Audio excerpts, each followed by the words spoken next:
there's many different views. Arakanese views, Burmese Muslims view, Burmese view, and then other ethnic views. These are also not the same. The reason it's not the same because the issue itself is not the same. So even if you want to talk about Rohingyas, you really have to be careful what it is that you want to talk about. If you want to talk about human rights and the dignity, everybody should be equal. Everybody should be protected regardless of who they are, where they come from, what they believe in or not. Doesn't matter if they're from Bangladesh or freaking heaven or earth or whatever. Hey, human beings must be protected. If that's a case that you want to approach, then you need to question who is responsible for their safety and security. In this country, at this moment, right, who is on the ground conducting these operations? So you're gonna have to see that separate entities. Even the government officials, the ministers, don't even allow to go to those areas because military did not provide any security and they did not provide any transportations. They have to wait for a while, right? So, and then also while they're conducting these things, because of lack of transparency or anything, military doesn't allow anybody. We don't even know who is burning who is being buried alive, or who is killing who. So because of that, all the speculations come up, and then Dosu been beat up pretty badly.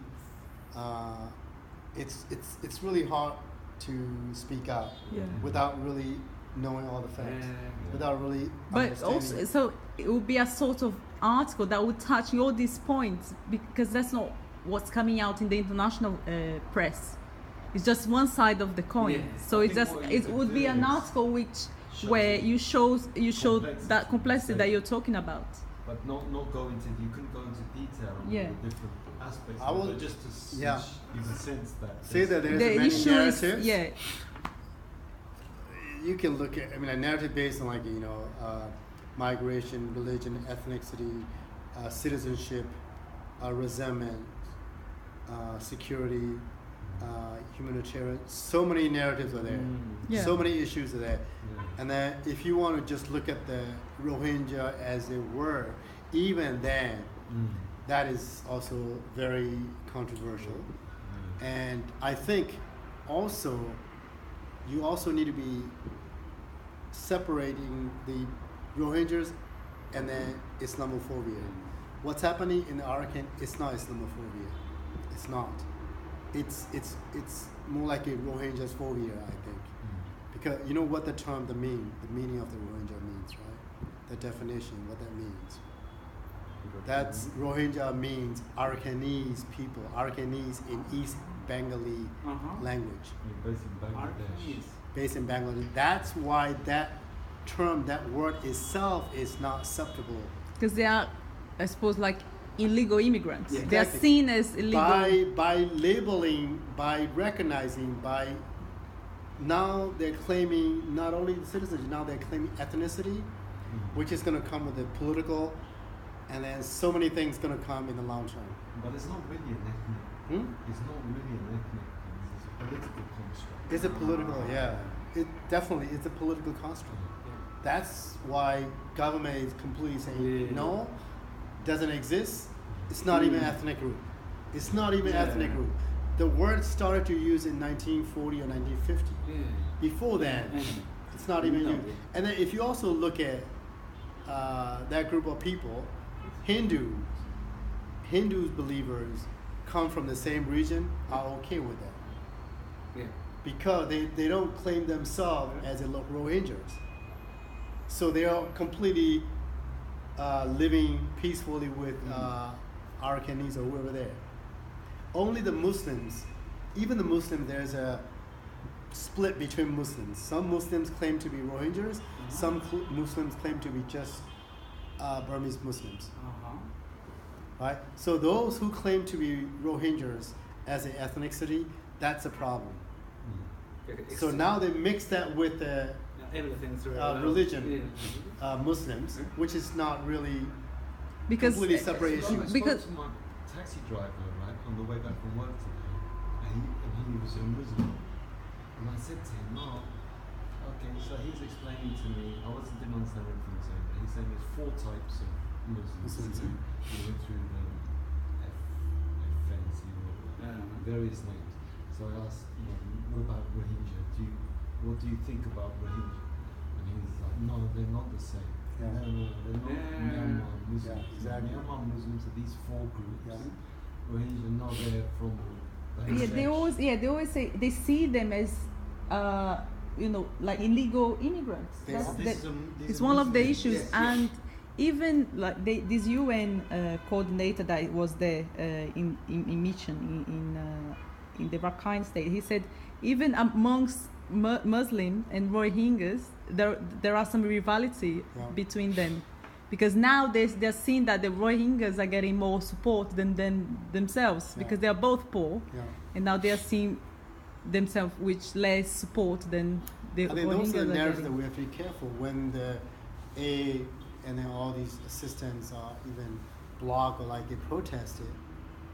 I think people don't really see on the ground because they just see things from the outside and say, oh, wait a minute, how come the Burmese monks and the Arakanese are so extremist and they're so nationalist that they won't even allow these dying people, people are being put in the camp.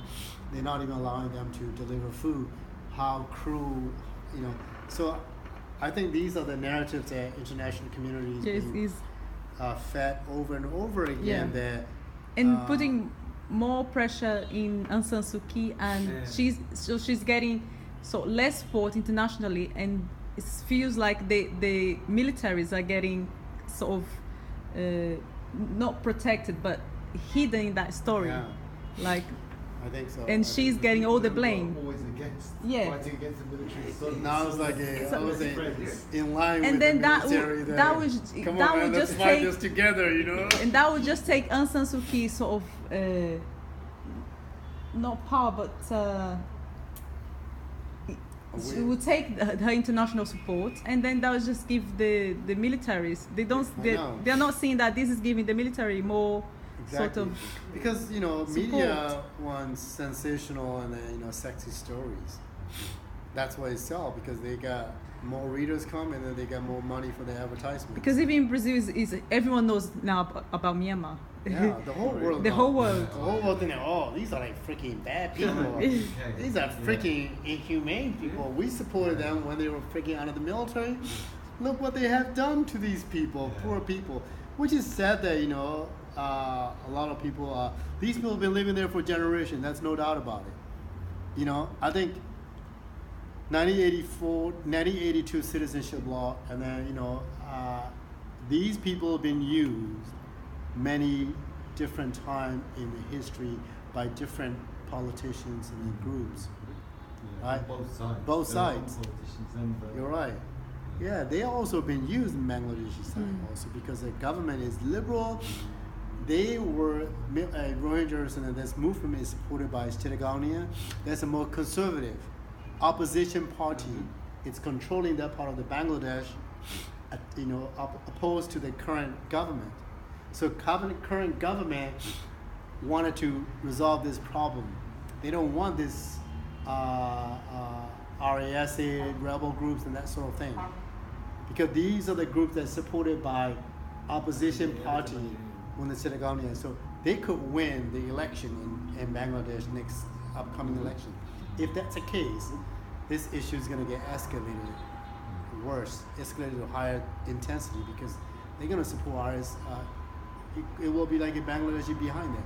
Right now, the country is not behind it, because the country's current government is a sectarian liberal government.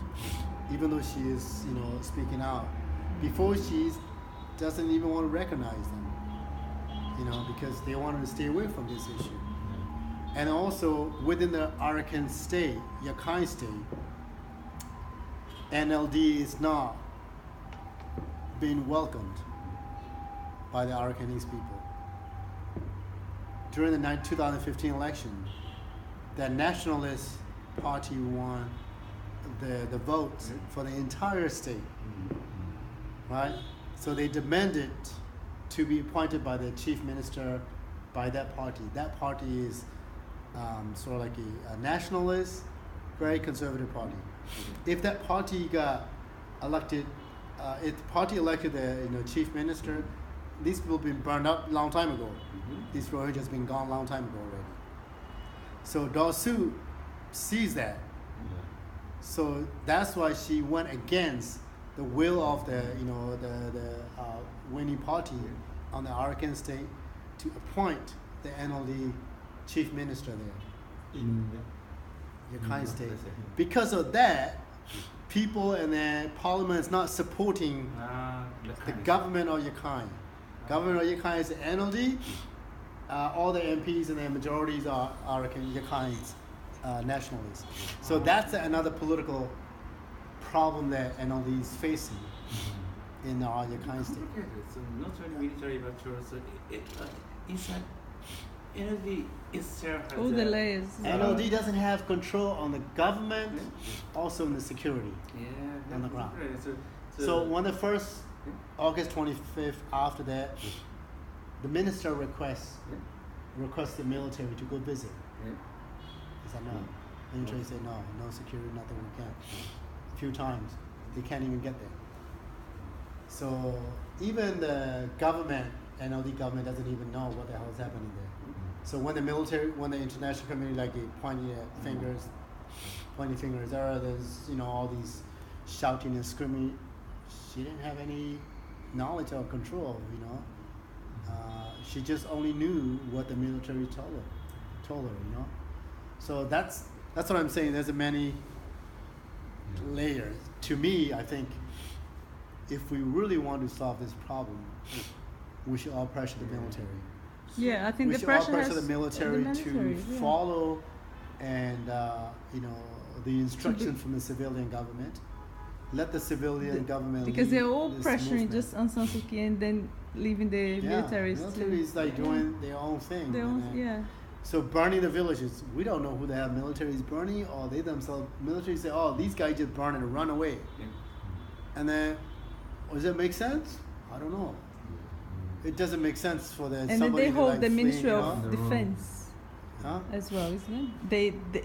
The Ministry of Defense it's appointed by the minister. It's appointed by the chief of staff, the military chief of staff. Also, the person who I work with, she has very good connections with. What kind of state?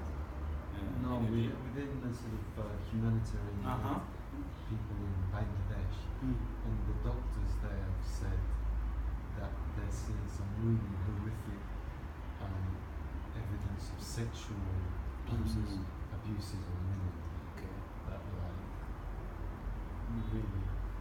I mean, you can imagine that if whatever's been going on to force that many people to flee, there must be some nasty things. Also, where they flee into is not even welcoming.